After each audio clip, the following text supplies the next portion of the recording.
কুরআনুল কারীমের সূরা বাকারার 168, 169, 170 এই তিনটি আয়াত তেলাওয়াত করেছি। এই তিন আয়াতের আলোকে আজকে আমরা আল্লাহ রাব্বুল আলামিনের যেই বার্তা, যেই মেসেজ, যেই বাণী, যেই হুকুম আমাদের প্রতি রয়েছে এইগুলো জানার, বোঝার এবং এখান থেকে শিক্ষা গ্রহণ করার চেষ্টা করব ইনশাআল্লাহ। প্রথম আয়াত গত সপ্তাহেও আমরা পড়েছিলাম। আল্লাহ তাআলা বলেন, ইয়া আইয়ুহান নাস কুলু মিম্মা ফিল আরদি হালালান তাইয়্যিবা, হে লোক সকল, তোমরা জমিনের হালাল এবং পবিত্র জিনিসগুলো ভক্ষণ করো। হালাল জিনিস খাও, পবিত্র জিনিস খাও। যেটা হালাল ওইটা খাও, যেটা পবিত্র এটা খাও।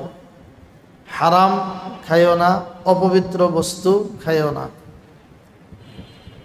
কুরআনুল কারীমের মধ্যে আল্লাহ তাআলা বলেছেন, ইন্নামাল খামরু ওয়াল মাইসিরু ওয়াল আনসাবু ওয়াল আজলামু রিজসুম মিন আমালিশ শাইতান। মদ, জুয়া এগুলো হলো শয়তানের কাজ, এগুলো নিকৃষ্ট, অপবিত্র, এগুলো খাইও না, হালাল জিনিস খাও। এজন্য আমরা যে ইবাদত বন্দেগী করি, নামাজ পড়ি, দোয়া করি, অনেক সময় আমাদের নামাজ আমাদের কাঙ্ক্ষিত উদ্দেশ্য পূরণে সফল হয় না। অনেক সময় আমাদের দোয়া, আমরা যে জন্য দোয়া করি সেই উদ্দেশ্য অর্জিত হয় না। এর কারণ হলো আমাদের খাবারটা হালাল হয় না। হাদিস শরীফের মধ্যে আল্লাহ রাসূল বলেছেন, কিছু বান্দা এমন আছে 50 বছর, 60 বছর, 70 বছর ইবাদত বন্দেগী করে, কিন্তু তার ইবাদত কবুল হয় না। নামাজ পড়ে, কবুল হয় না। রোজা রাখে, কবুল হয় না। দোয়া করে, কবুল হয় না। কেন? যে সব কিছুর যে মূল শক্তি যেখান থেকে অর্জিত হয়, যেই খাদ্য, যেই খাবার, এই খাবারটাই হলো হারাম। খাবারটাই কি? হারাম। এজন্য খাবারকে হালাল করা এটা অত্যন্ত জরুরি এবং গুরুত্বপূর্ণ বিষয়। যেই ব্যবসা করলে, যেভাবে আয় রোজগার করলে খাবার হালাল হয়, এটা একটা গুরুত্বপূর্ণ বিষয় শেখার মতো। আমরা অনেকেই আমার আয়ের পথটা হালাল কিনা এটা নিয়ে আমাদের অনেকের ফিকির নাই, চিন্তাই নাই, এবং এটা যাচাইও করে না। সে যেই কাজে চলছে তো চলছেই, তার যেই ব্যবসা চালু করেছে, তার কাছে প্রফিটেবল মনে হয়েছে, লাভজনক মনে হয়েছে, ওইটা সে করতেছে। এখন এটা কি হালাল ব্যবসা না হারাম ব্যবসা? এই আয়টা কি হালাল না হারাম? এই চাকুরি, এই কোম্পানির চাকুরি, এই অফিসের চাকরি, এটা হালাল নাকি হারাম? এই হালাল হারামের বিশদ লম্বা বিস্তারিত আলোচনা আছে ইসলামী শরীয়তে।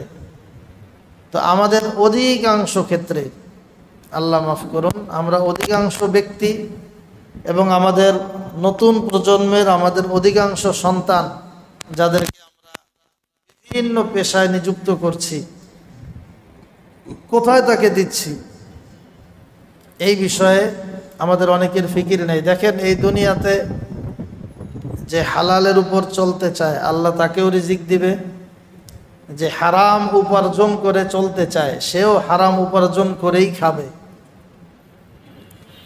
যদি হালালকে চায় আল্লাহ হালালের ইন্তজাম করে দিবেন, যদি হারামের মধ্যে মজা পায় তো ওইটার ভিতরেই সে চলতে থাকবে। তো দুনিয়াতে আল্লাহর রহমতে কেউ তো না খেয়ে মরে না। এখন এমন না যে যারা হারাম খায় তারাই 3 বেলা খাবার খাইতে পারে, যারা হালাল খায় তাদের খাবার জুটে না, এমন কি হয়? কি বলেন, আপনাদের কি মনে হয়? যারা হালাল খায় তাদের খাবার জুটে না, এমন কি হয় দুনিয়াতে? তাহলে আর হারামের পিছনে দৌড়ায় লাভ কি? যদি হালাল উপার্জন করেও খাওয়া যায় আর হারাম উপার্জন করে খাইতে হয়, তো এই দুইটার মধ্যে আমি যদি হালালটাকেই গ্রহণ করি, এটাই তো আমার জন্য উত্তম, এটা আমার জন্য কল্যাণকর, এটা আমার জন্য আল্লাহর সন্তুষ্টিমূলক, আর হারামটা আল্লাহর অসন্তুষ্টিমূলক। এজন্য কোরআনুল কারীমে আল্লাহ বলছেন যে তোমরা হালাল খাবার খাও, পবিত্র খাবার খাও। ওয়ালা তাত্তাবিউ খুতুওয়াতিশ শাইতান, শয়তানের পদাঙ্ক অনুসরণ করো না। ইন্নাহু লাকুম আদুউম মুবিন, শয়তান তোমাদের প্রকাশ্য শত্রু। শয়তান কি করে? ইন্নামা ইয়ামুরুকুম বিসসুই ওয়াল ফাহশা, শয়তান তোমাদেরকে নির্দেশনা দেয়, প্ররোচনা দেয়, বিসসুই অন্যায় কাজের। আমরা আসলে সাধারণত অন্যায় করতে চাই না। আমরা প্রত্যেকটা মানুষ, বিশেষ করে আমরা এই মজমায় যারা বসি, তাফসীরের মজলিসে যারা আসি, আমরা চেষ্টা করি গুনাহ থেকে বাঁচার জন্য, নৈকট্য অর্জন করার জন্য, আল্লাহর কাছাকাছি যাওয়ার জন্য, মাফ পাওয়ার জন্য। কিন্তু তারপরেও শয়তান ঘুরিয়ে ফিরিয়ে আবার আমাদের হাতে বিভিন্ন হারাম বস্তু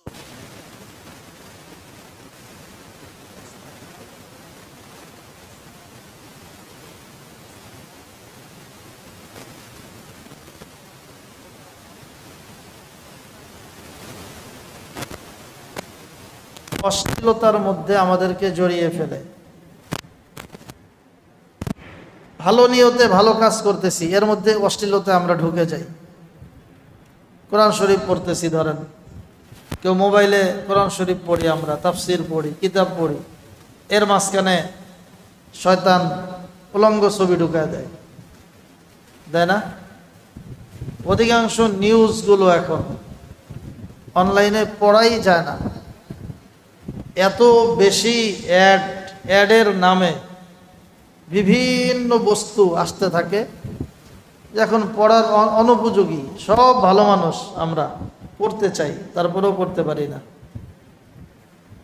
এজন্য আমি দেখেছি আমাদের শায়েখ হযরত মাওলানা মুফতি জাফর আহমদ পীর সাহেব ঢালকানগর দামাত বারাকাতুহুল আলিয়া, হযরত সরাসরি কোনো নিউজ পেপার থেকে কিংবা সোশ্যাল মিডিয়া থেকে সরাসরি কোনো নিউজ পড়েন না। নিউজ পড়েন কোনটা? ওনার যারা এরকম দিনদার, তাদের পরস্পরে নিউজের লেনদেন হয়, সেটা হলো হোয়াটসঅ্যাপে। তো হোয়াটসঅ্যাপ হইল এমন এক সফটওয়্যার, যেখানে এমন একটা অ্যাপস, যেখানে আপনি চাইলে কোনো ধরনের ছবি ইত্যাদি না দেখে মূল বিষয়টা দেখতে পারবেন। তো হযরতকে দেখছি নিউজ পড়ে শুধু হোয়াটসঅ্যাপে, হোয়াটসঅ্যাপে কেউ শেয়ার করছে, কেউ লিঙ্ক দিছে, ওখান থেকে।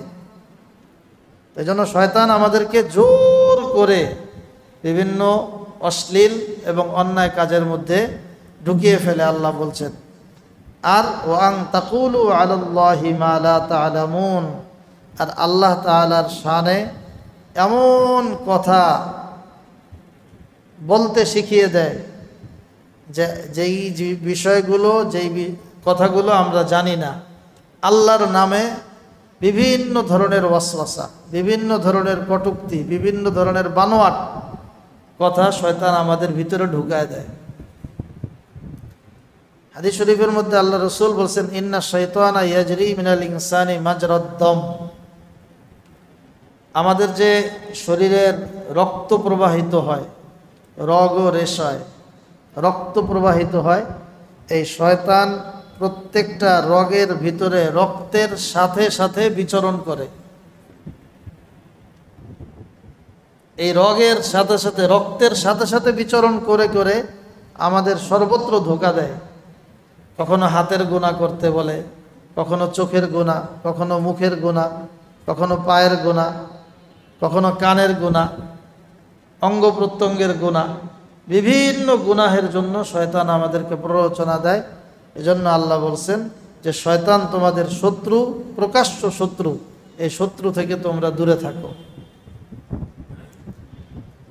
এরপরে আয়াতে আল্লাহ বলছেন ওয়াইদা কিলা লাহুমুত্তাবিউ মা আনজালাল্লাহ ক্বালু বাল নাত্তাবিউ মা আলফাইনা আলাইহি আবাআনা। যখন কাফের মুশরিকদেরকে বলা হয়, তাদেরকে দাওয়াত দেওয়া হয়, ইত্তাবিউ মা আনজালাল্লাহ, আল্লাহ তাআলা যেই কোরআন নাজিল করেছেন, যেই বিধান নাজিল করেছেন, যে নবী পাঠিয়েছেন, এটার অনুসরণ করো।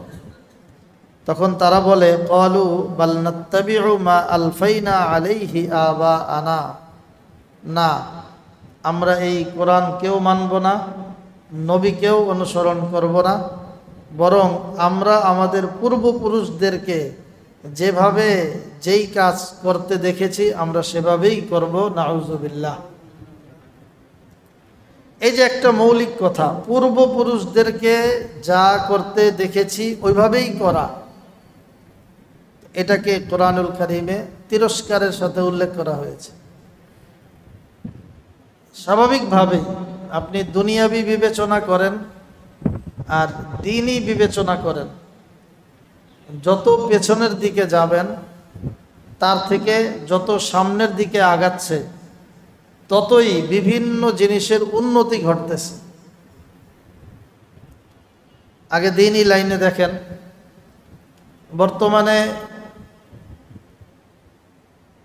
যেই পরিমাণ কিতাবাদি লাইব্রেরিতে পাওয়া যায়, তাফসিরের কিতাব, তারিখের কিতাব, হাদিসের কিতাব, লাইব্রেরি ভরা। কেউ যদি চায় যে আমি 10 কোটি টাকার কিতাব কিনবো, শুধু 10 কোটি টাকার, এটা কেনা সম্ভব। আগে এই পরিমাণ কিতাব ছাপাই হইতো না, আপনি কিনবেন তো দূরের কথা। আচ্ছা, যেই কিতাবও ছাপা আছে, অধিকাংশ ক্ষেত্রে এই এত টাকার কিতাব, আজকেও যে আমরা এই যে এই আয়াতের তফসিরগুলো পড়ে এসেছি, যে সমস্ত কিতাব থেকে সবগুলো কেনা, প্রিন্ট কপি কেনা আমাদের পক্ষে সম্ভব না। এজন্য আমরা এখন কি ব্যবহার করি? ইন্টারনেট ব্যবহার করে তাফসিরের কিতাবগুলো সব ইন্টারনেটে পাওয়া যায়। হাজার হাজার লক্ষ লক্ষ কিতাব ইন্টারনেটে সব আছে। এই সিস্টেমটাই বিগত 30 বছর আগে বাংলাদেশে বসে সম্ভব ছিল না। এখানে বসে এই কিতাবগুলো অনলাইনে খুঁজে পাওয়া এটা সম্ভব ছিল না। এখন যেমন আমরা কোনো একটা বিষয় আমার শেখা দরকার, অনলাইনে সার্চ দিলেই ওই বিষয়টা পেয়ে যাই। একজন আলেমের বক্তব্য আপনার শুনতে মন চাচ্ছে যে আমি এই বিষয়ে, যদি আরবি বুঝে যারা, আমরা যেমন খুঁজি যে এই বিষয়ে মক্কা শরীফের ইমাম সাহেবের বক্তব্য কি, তো এটা সার্চ করার সাথে সাথেই বের হয়ে আসতেছে। আপনি খুঁজতে চাচ্ছেন যে এই বিষয়ে বাইতুল মুকাররমের খতিব সাহেবের বক্তব্য কি, তো এটা মুহূর্তে পেয়ে যাচ্ছেন। এটা কি আগে মুহূর্তেই যে কোনো বিষয় জানা সহজ ছিল? পাওয়া যায় তো? আরো সহজে বুঝেন, এই যুগে আপনার সন্তানরা যেই পরিমাণ শিক্ষিত হচ্ছে, বাবারা কি সেই পরিমাণ শিক্ষিত হয়েছে? দাদা কি এই পরিমাণ শিক্ষিত ছিল? অনেক আমাদের সন্তানরা আছে যে মাস্টার্স কমপ্লিট করেছে, MBA করেছে, BBA করেছে, আমরা করি নাই। অনেক বাবারা করে নাই। আপনার বাবা সে আরো পড়ে নাই, ক্লাস 5 পর্যন্ত পড়েছে, অথবা এতটুকুও পড়ে নাই। একজন কিছুই পড়ে নাই, তার ঘরে আপনি হয়তো 5, 10 কিছুটা পড়েছেন। এরপর আপনার সন্তানকে কিন্তু আপনি আরো আপডেট করে তুলছেন, সে তার সন্তানকে আরো আপডেট করবে। এইভাবে কিন্তু যতদিন যাচ্ছে ততদিন আমাদের ধর্মীয় লাইনেও দুনিয়াবি লাইনেও উন্নতি ঘটতেছে। আগে 10 তলার উপরে না হেঁটে চলে যাবে, এটা এক সময় কল্পনা করা যাইতো না। এখন ঘরে ঘরে লিফট তৈরি হয়ে গেছে। এই যে উন্নতিগুলো সাধন হচ্ছে, এখন যদি আমি বলি যে আমার বাপ দাদারা আমাদের ঘরটা যেইভাবে রাখা গেছিল এইভাবেই থাকবো। এটা কেউ বলে? কি বলেন? কোনো সচেতন বুদ্ধিমান বিচক্ষণ মানুষ সে কি এটা বলে যে আমার দাদা যেই ঘর রাখা গেছে, যে টিনের ঘর, এরপরে মাটির কি কয় পিরা, আর বাথরুম হইল, বাথরুম তো না, টয়লেট বা লেট্রিন বা টাকটি, তাই না? টয়লেট, লেট্রিন বা টাকটি, যেটা বাড়ির থেকে 3 মিনিট 4 মিনিট দূরে ওই বাগানের মধ্যে গিয়ে প্রস্রাব পায়খানা করতে হয়। এই হালত কি আমরা রাখছি না চেঞ্জ করছি? কথা বলেন, রাখছি না চেঞ্জ করছি? চেঞ্জ করছি না কেন? আপনি না মা আলফাইনা আলাইহি আবা আনা, বাপ দাদাদেরকে যেমন পেয়েছি সেটার উপরেই থাকবো, এই কথা কিন্তু আমরা দুনিয়াবী ক্ষেত্রেও মানি না। তো ধর্মীয় ক্ষেত্রে বিষয় আসলেই বলে যে না, বাপ দাদাদেরকে দেখছি যে মানুষ মইরা গেলে 40 করতো, আমিও করব। দুনিয়াবী ক্ষেত্রে বাপ দাদারে ছাইড়া দিছে, ধর্মীয় ক্ষেত্রে এখনো সেই আগেরটা ধরে রাখছে। বাপ দাদারে দেখছি যে যখন কারো মেয়ে দেখতে গেছে, পুরা গোষ্ঠী শুদ্ধা, গোষ্ঠীর সব 10, 15, 20 জন পুরুষ মিল্লা মেয়েটারে সামনে বসায়া তারপরে দেখছে। এখন সে এইভাবেই দেখতে চায়, ওই বাপদাদার সুরতে। বাপদাদার সুরতে ঘর নাই, বাপদাদার সুরতে অন্য কিছু নাই, শুধু ধর্মীয় ক্ষেত্রে আইসাই বাপদাদার অজুহাত দিয়ে পেছনে যাওয়া, এটা হলো মুশরিকদের লক্ষণ। এটাই বলছে যখন তাদেরকে দাওয়াত দেওয়া হলো, ওয়াইদা কিলা লাহুমুত্তাবিউ মা আনজালাল্লাহ ক্বালু বাল নাত্তাবিউ মা আলফাইনা আলাইহি আবাআনা, আমরা আমাদের বাপদাদাদেরকে যেভাবে দেখছি মূর্তির পূজা করে, লাতের পূজা করে, ওজ্জার পূজা করে, আমরা ওইটাই করব। আমরা কিসের আল্লাহর কথা বলো, কি নবীর পরিচয় দাও, এগুলি আমরা বুঝি না, আমরা পূর্বেরটাই মানব। তো এই যে আলোচনা, এই যে হালত, এটা কিন্তু সরল প্রাণ ইমানদার মানুষের আলোচনা না, এটা হলো মুশরিকদের বেঈমানদের আলোচনা। আমাদের সমাজেও এখন এই জায়গাটা খুব ভালোভাবে বোঝা দরকার। দেখেন, একটা মেয়ে দেখার যে বদরুসুম বিভিন্ন সমাজে এখনো আছে। ছেলে বিয়ে করাবে, বাবা, চাচা, মামা, খালু, ফুফা সবাই মিলে দলবাইন্দা ওই মেয়ের সামনে না একটা কথা জিজ্ঞাসা করে, যে মেয়েটা একেবারেই অবিবাহিতা, লাজুক, ও কি এতগুলো মানুষের সামনে কথা বলার মতো সাহস ওর তৈরি হয়েছে এখনো? আবার কিছু মানে কি বলবো, ব্যাককল এরা আছে যে সবার সামনে কয় মেয়ের চুলটা দেখি। তো যেই মেয়ে পর্দানশীল, নিজেকে সব সময় সেভে রাখে, এতগুলি পুরুষের সামনে যদি বলে ওর চুলটা দেখি, তো তার কাছে কি পরিমাণ খারাপ লাগবে। আবার বলে একটু যে সুস্থ না অসুস্থ, পা ভালো না খারাপ, একটু হাইটা দেখাক, এদের সামনে আবার হাঁটবে, মুরব্বীদের সামনে। এই কাজগুলো ইসলাম সমর্থন করে না। হ্যাঁ, এটা পূর্বপুরুষদের ছিল, এটা বাল নাত্তাবিউ মা আলফাইনা আলাইহি আবাআনার মধ্যে ছিল। ইসলাম বলে মেয়ে দেখবে শুধু ওই ছেলে যে বিয়ে করবে, তার বাবাও না, বাবার জন্যও দেখা জায়েজ নাই। বাবার দেখার কি দরকার? বাবা কি নিজের বউ আনতেছে না ছেলের বউ? তো যার বউ হবে সে দেখবে, তার কাছে যদি পছন্দ হয় সে মতামত জানাবে, বাবা মা আলাপ আলোচনা করে সেই কাজটাকে সামনে আগাবে। কিন্তু বাবার, চাচার, খালু, ফুফু এদের দেখার, ফুফা এদের দেখার কোনো প্রয়োজন নেই, জায়েজও নেই। হ্যাঁ, যেই ছেলে থাকবে তার সাথে যদি মহিলারা থাকে তারা দেখতে পারে, তারা দেখলে এটা তেমন কোনো খারাপ লাগে না বা মন্দ বিষয়ও না। তো এই জাতীয় কাজগুলো, তো এইগুলোর ক্ষেত্রে পূর্বসূরীদের অন্ধ অনুকরণ এটা ইসলাম সমর্থন করে না। বরং যতদিন যাচ্ছে ইসলামের বিভিন্ন বিষয়, দুনিয়াবি বিভিন্ন বিষয় সবগুলো আরো বেশি পরিমাণে ভালোভাবে আমাদের সামনে আসছে। এগুলোকে মেনে নেওয়া এটাই আমাদের দায়িত্ব। আল্লাহ বলছেন, আওয়ালাউ কানা আবাউহুম লা ইয়াকিলুনা শাইআন ওয়া লা ইয়াহতাদুন। এরা যে পূর্বসূরি বাবাদের বাপদাদাদের অনুসরণ করতে চায়, তাদের বাবারা তো এমন ছিল, লা ইয়াকিলুনা শাইআ, তারা কিছু বুঝতো না, ওয়ালা হুম ইয়াহতাদুন, এবং তারা হেদায়েত প্রাপ্তও ছিল না। তাহলে এই আয়াত দুটা জিনিসের ইঙ্গিত দিচ্ছে। কেউ কাউকে অনুসরণ করতে হলে দুইটা গুণ তার ভিতরে থাকতে হবে। এক নাম্বার, ইয়াকিলুন, সে বুঝমান হইতে হবে। আমি যার অনুসরণ করব, আমার অনুসৃত ব্যক্তি আকলওয়ালা হইতে হবে, পাগল হইলে চলবে না। কেউ কি পাগলের পিছে পিছে দৌড়ায়? হ্যাঁ আছে, এরকম দৌড়ায়। পাগলের পিছে দৌড়ায় এরকম পাগল ওই পৃথিবীতে আছে। নইলে ওই যে এক ল্যাংটার মাজার আছে চাঁদপুরে, ওই ল্যাংটার পিছনে পিছনে দৌড়ায় এরকম বহু ভালো মানুষ আছে।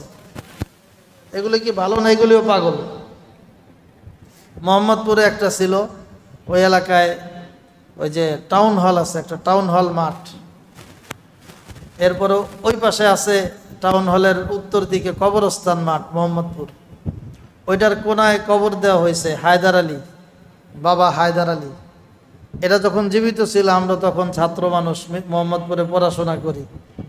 এটার কোনো খাওয়া নাই, গোসল নাই, চুল বিশাল জটলা, ময়লা আবর্জনা, কাপড় চোপড় নাই। এ রাস্তা দিয়ে হাঁটতো, এর পিছনে দেখতাম ভালো ভালো মানুষ, প্যান্ট শার্ট পরা, টাই পরা, শিক্ষিত মনে হয়, এরকম বহু মানুষ তার পিছনে ঘুরতেছে। এটা ওর বাবা। এরকম কিছু পাগল আমাদের সমাজেও আছে, ওই যুগেও ছিল। আল্লাহ বলছেন, আওয়ালাউ কানা আবাউহুম লা ইয়াকিলুনা। এরকম যারা ঘুরে, এরা তো ওই তাদের পিছে ঘুরে যারা কিছু বুঝে না। কারো পিছনে ঘুরতে হইলে প্রথম শর্ত হইল আকলওয়ালা, সে নিজে তার বিবেক বুদ্ধি ঠিক আছে কিনা, এরকম ব্যক্তি দেখে তার ইত্তেবা করা। ওয়ালা ইয়াহতাদুন, এবং তার ভিতরে হেদায়েতের নূর আছে কিনা, আল্লাহ তাআলার পক্ষ থেকে এই লোকটা হেদায়েত প্রাপ্ত কিনা। এই দুই গুণ যার ভিতরে পাওয়া যাবে তাকে অনুসরণ করা যাবে। এই দুই গুণ যার ভিতরে নাই তাকে অনুসরণ করা যাবে না। হযরত ইউসুফ আলাইহিস সালামের ঘটনার মধ্যে আছে, তিনি বলছেন, ইন্নী তারাকতু মিল্লাতা কওমিন লা ইউমিনুনা বিল্লাহ ওয়া হুম বিল আখিরাতি হুম কাফিরুন ওয়াত্তাবা'তু মিল্লাতা আবাই ইব্রাহিম ওয়া ইসহাক ওয়া ইয়াকুব। তিনি বলছেন যে ইন্নী তারাকতু মিল্লাতা কওমিন, আমি ছেড়ে দিচ্ছি এমন জাতিকে, লা ইউমিনুনা বিল্লাহ ওয়া হুম বিল আখিরাতি হুম কাফিরুন, যাদের আল্লাহর উপর ঈমান নাই, আখিরাতকে অবিশ্বাস করে, এদেরকে আমি মানি না। আল্লাহর উপর ঈমান নাই, আখিরাত নিয়ে বিশ্বাস নাই, মানে না, এদেরকে আমি ইত্তেবা করি না। কার ইত্তেবা করি? ওয়াত্তাবা'তু মিল্লাতা আবাই ইব্রাহিম ওয়া ইসহাক ওয়া ইয়াকুব, আমার বাবাদের ধর্ম, অর্থাৎ ইব্রাহিম, ইসহাক, ইয়াকুব আলাইহিস সালামের যে ধর্ম, এই ধর্মের আমি অনুসরণ করি। এজন্য আমরা সবাই কিন্তু অনুসারী, কারো না কারো অনুসরণ করে করে আমার জীবন চলছে। প্রত্যেকটা কাজেই আপনি এটা মানলে না মানলে গবেষণা করে হয়তো দেখেন নাই, কারো না কারো অনুসরণ আপনি করছেন। এই অনুসরণ করার ক্ষেত্রে অবশ্যই লক্ষণীয় যে আমি যার অনুসরণ করছি সে কি বুঝমান এবং সে কি আল্লাহর পক্ষ থেকে হেদায়েত প্রাপ্ত কিনা। পরের আয়াতে আল্লাহ বলছেন, ওমাসালুল্লাযীনা কাফারু কামাসালিল্লাযী ইয়ানঈকু বিমা লা ইয়াসমাউ ইল্লা দুআআ ওয়া নিদাআ। কাফেরদের উদাহরণ হলো ওই ব্যক্তির মতো, কামাসালিল্লাযী ইয়ানঈকু বিমা লা ইয়াসমাউ ইল্লা দুআআ ওয়া নিদাআ, ওই ব্যক্তির মতো যেই ব্যক্তি জন্তু, জীব, জানোয়ার এগুলোর পিছনে শুধু জোরে জোরে এগুলোকে ডাকাডাকি করে, কিন্তু এগুলো শুনে না। জীব জন্তু জানোয়ার এগুলো চিল্লায় চিল্লায় ডাকে, কিন্তু এগুলো কি করে না, শুনে না। তো এই জীব জন্তু জানোয়ারের উদাহরণ হইল কাফেরের উদাহরণ। যেই মানুষগুলো জানোয়ারের মতো শুনে কিন্তু তার কানে ঢুকে না, সে মানুষের রূপ হইলেও সে মূলত মানুষ না, সে কি জানোয়ার। আরবি ব্যাকরণের একজন বড় ইমাম ছিলেন, ইমাম আখফাশ রহমতুল্লাহ আলাই। তো ইমাম আখফাশ রহমতুল্লাহ আলীর এক ঘটনা আছে যে উনি এক ওস্তাদ আছেন, ক্লাসে বলতেন, এই পড়া তুমি বুঝছো কিনা? ছাত্ররা বলতো যে বুঝছি অথবা বুঝি নাই। কার মতো বুঝছো? আখফাশের মতো বুঝছো? বুঝে আখফাশ, আখফাশের মতো বুঝছো? আখফাশের মতো বুঝা মানে? তো ইমাম আখফাশ অনেক বড় ইমাম ছিলেন নাহুর, আরবি ব্যাকরণের। এই যে আরবিতে যে জবরজের পেশ দিয়ে আমরা পড়ি, এটা নিয়ে যারা কাজ করেছেন ইতিহাসে তাদের মধ্যে একজন ইমাম আখফাশ রহমতুল্লাহ আলাই। উনি ক্লাসে যাওয়ার আগে উনি ছাগলের কান ধরতেন, ছাগলের দুই কান ধইরা তারপরে যেই পড়া শিখছেন ওটা শোনাইতেন। শোনানোর পর ছেড়ে দিয়া ছাগলকে জিজ্ঞাসা করতেন, এই আমি যা শোনাইলাম তুই বুঝছিস? তো ছাগল বলে,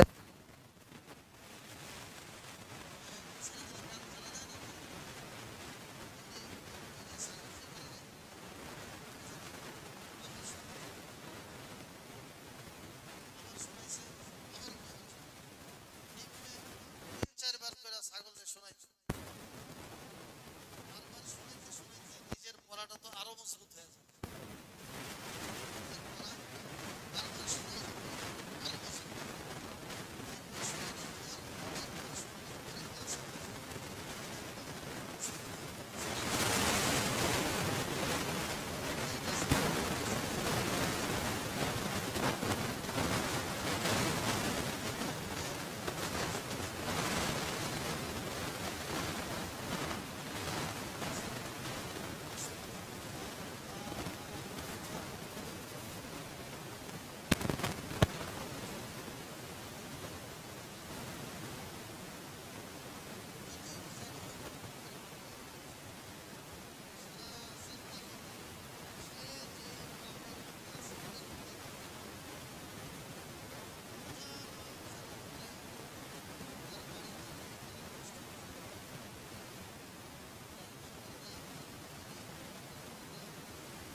সে এই ডাক, এই আহ্বান শুনে না। তার উদাহরণ হলো সুম্মুম বুকমুন উময়ুন ফাহুম লা ইয়াকিলুন, সে যেন বধির, যেন মুখ, বোবা, বধির এবং অন্ধ। যেই মানুষগুলো এমন, যাদেরকে কোরআন সুন্নাহর কথা বারবার বারবার বারবার বলার পরেও তারা মানে না, তারা বুঝতে চায় না, তো এদের উদাহরণ আল্লাহ বলছেন, এরা কেমন যেন বোবা, কেমন যেন বধির, কেমন যেন অন্ধ। সুম্মুম বুকমুন উময়ুন ফাহুম লা ইয়াকিলুন, এরা কোনোভাবেই বোঝার চেষ্টা করে না। অন্য আয়াতে আল্লাহ আরো সুন্দর করে বলেছেন যে লাহুম কুলুবুল লা ইয়াফকাহুনা বিহা, তাদের অন্তর আছে কিছু মানুষের, কিন্তু এই অন্তর দ্বারা কিছু বুঝে না। ওয়ালাহুম আ'য়ুনুল লা ইউবসিরুনা বিহা, তাদের চোখ আছে, চোখ দিয়ে তারা ধর্মীয় বিষয়ে ভালো মন্দ চেনার চেষ্টা করে না, দেখার চেষ্টা করে না। ওয়ালাহুম আযানুল লা ইয়াসমাউনা বিহা, যাদের কান আছে কিন্তু এই কান দিয়ে তারা কি করে না, শুনে না। আল্লাহ বলছেন উলাইকা কাল আনআম, এই মানুষগুলোর উদাহরণ হইল চতুষ্পদ জন্তুর মতো। এরপরে আল্লাহ বলছেন বালহুম আদল, না চতুষ্পদ জন্তুর মতো না, চতুষ্পদ জন্তু থেকেও নিকৃষ্ট। কেন? চতুষ্পদ জন্তুও আল্লাহর নাফরমানির সীমা আছে, সাধারণত এরা আল্লাহর নাফরমানি করে না। মানুষ এই চতুষ্পদ জন্তু থেকেও বেশি নাফরমানি করে। পৃথিবীর কোনো চতুষ্পদ জন্তু কোনোদিন আল্লাহর নবীর শানে কটূক্তি করে নাই। আল্লাহর নবীকে কেউ কোনো চতুষ্পদ জন্তু গালি দেয় নাই, কিন্তু মানুষ দিছে। কোনো চতুষ্পদ জন্তু নবীর কার্টুন আঁকে নাই, ব্যঙ্গ কার্টুন মানুষ আঁকছে। কোনো চতুষ্পদ জন্তু আল্লাহকে, আল্লাহর শানে বেয়াদবিমূলক কটূক্তিমূলক কোনো কথা বলে না, কিন্তু মানুষ বলে। এজন্য আল্লাহ বলছেন উলাইকা কাল আনআম বালহুম আদল, যে মানুষগুলোকে আমি আল্লাহ বিবেক দিয়েছি, চক্ষু দিয়েছি, কান দিয়েছি, সব কিছু দেওয়ার পরেও সে হক বুঝে না, ইসলাম বুঝে না, ইসলামের নিয়ম কানুন বিধিবিধানগুলো পরিপূর্ণরূপে সে বুঝে না, তার উদাহরণ চতুষ্পদ জন্তু নয়, বরং চতুষ্পদ জন্তুর চেয়েও নিকৃষ্ট। আল্লাহ তাআলা আমাদেরকে বানাইছেন সব জন্তু জানোয়ার থেকে শ্রেষ্ঠ করে। আর আমি যদি আমার কাজের মাধ্যমে সব জন্তু জানোয়ারের শ্রেষ্ঠ তো নাই, ওদের বরাবর না, বরাবর না, বরং ওদের চেয়ে নিচে চলে যাই, তাহলে আমাদের চেয়ে ক্ষতিগ্রস্ত আর কেউ আছে? কি বলেন, আর কেউ থাকবে? এজন্য আমাদের জীবনটা সাজানো দরকার যে আমরা ইনশাআল্লাহ আল্লাহর নাফরমানি মুক্ত। এই যে কাফেরদের যেই দোষগুলো, যে তারা শুনে মানে না, তারা নবীকে দেখেও, নবীর কথা শুনেও মানে নাই। তাদের কাছে দাওয়াত নিয়ে গেলে তারা বলে পূর্বসূরীদেরকে এরকম পাইছি। তো পূর্বসূরীদের সব কিছু সুন্দর হয় না, পূর্বসূরীদের অনেক নিয়ম কারণ আমরা চেঞ্জ করেছি, ধর্মীয় লাইনে, দুনিয়াবি লাইনে, সব জায়গায় আমরা কি পরিবর্তন, সংস্কার করছি এখন। এজন্য আর পিছনে ফিরে তাকানোর কি নাই, সুযোগ নাই। আল্লাহ তাআলা আমাদের সবাইকে আল্লাহর হুকুম যেভাবে মানলে আল্লাহ তাআলা খুশি হন, এবং যেভাবে মানার দ্বারা আমি জন্তু জানোয়ারের লেভেলে না, তার নিচে না, তার লেভেলে না, বরং সবার ঊর্ধ্বে আশরাফুল মাখলুকাতের মর্যাদা রক্ষা করতে পারি, সেই পর্যায়ে আমাদেরকে উন্নীত থেকে দুনিয়ার জীবন কাটানোর এবং পরকালকে সাজানোর তৌফিক দান করুন। আমিন। ওয়া আখিরু দাওয়ানা আলহামদুলিল্লাহি রাব্বিল আলামিন।